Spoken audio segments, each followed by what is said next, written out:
નમસ્કાર, આપ જોઈ રહ્યા છો લખત ન્યૂઝ અપડેટ ચેનલ। તમામ સમાચાર અને અપડેટ મેળવવા માટે ચેનલને સબસ્ક્રાઇબ કરો અને બેલ આઇકન પર ક્લિક કરો જેથી તમામ સમાચાર અને અપડેટ તમને મળી રહે।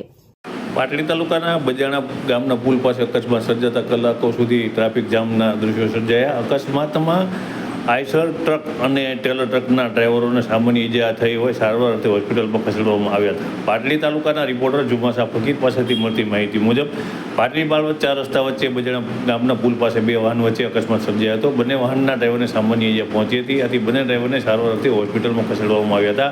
અકસ્માત સ્થળે ટ્રાફિક જામના દ્રશ્યો સર્જાયા હતા। આ બાબતની જાણ પોલીસ સ્ટાફને થતાં પોલીસ સ્ટાફ તાત્કાલિક ઘટના સ્થળે પહોંચ્યો હતો। ત્યારે પુલથી પાટડી તરફ અને પુલથી માલવણ 4 રસ્તા તરફ 2-3 કિલોમીટર સુધી ગુજરાત રાજ્ય વાહન વ્યવહાર એસટી નિગમની બસ સહિતના વાહનો ટ્રાફિકમાં ફસાયા હતા। વાહનો એટલી મોટી સંખ્યામાં એકત્ર થઈ ગયા હતા કે પોલીસ સ્ટાફ દ્વારા સતત ટ્રાફિક હળવોને પૂર્વવત કરવા પ્રયત્ન કરવામાં આવી રહ્યો હતો, છતાં સવારે 9:30 કલાક સુધી ટ્રાફિક હળવો થયો નહોતો। મોટી સંખ્યામાં વાહનો ટ્રાફિકમાં ફસાયેલા હતા। હજી પણ ટ્રાફિક હળવો થઈ પૂર્વવત ક્યારે થશે અને વાહનોની સંખ્યા જોતા કેવું મુશ્કેલ છે। ત્યારે બજાણા પુલ અને માલવણ ચોકડીની આજુબાજુની અંદર સતત ત્રીજા દિવસે પણ અકસ્માત સર્જાયો છે। ત્યારે આ રોડ ગોજારો સાબિત થઈ રહ્યો છે। લોકો મોટી સંખ્યાની અંદર આ જે અકસ્માત સર્જાય છે ત્યારે પોતાના વાહનો સાથે ફસાયેલા હોય છે। ત્યારે ટ્રક અને આઈસરને ટ્રેક્ટરની મદદથી છૂટા પાડવાનો પ્રયત્ન કરવામાં આવ્યો હતો, જેથી કરી અને જે આ ટ્રાફિક છે તે હળવો થાય, આ માટે થઈ